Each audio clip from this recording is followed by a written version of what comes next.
جوانی کے اندر جو تو نے کرنا ہے، اللہ کے بندے خدمت کرنی ہے، نیک نامی کرنی ہے، کوئی کمانا ہے وہ کر لے. بڑھاپے میں یہ چیزیں نہیں ہوں گی. جو رشتہ داریاں نبھانی ہے نبھا لے. جوانی کے اندر تو برداشت بھی کر جائے گا، تو سارے معاملات بھی کر جائے گا، لیکن بڑھاپے میں یہ چیز نہیں ہونی. جوانی کے اندر آپ 4 گھنٹے 5 گھنٹے مسلسل چلتے رہیں، آپ کو محسوس نہیں ہوگا. گھنٹے 2 گھنٹے کے ریسٹ کے بعد آپ ریڈی ہیں، لیکن بڑھاپے میں 1 کلومیٹر چلنا بھی. جوانی کے اندر جو عبادات ہو سکتی ہیں بڑھاپے میں وہ نہیں ہو سکتی. ہم تو اب روزانہ مشاہدہ اس بات کا کرتے ہیں.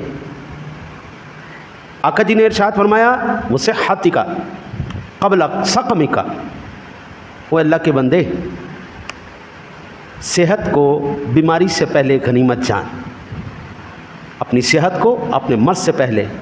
اور پھر آقا جی نے فرمایا وغناک قبل فقرک، اور اپنے مالدار ہونے کو اپنی محتاجی سے پہلے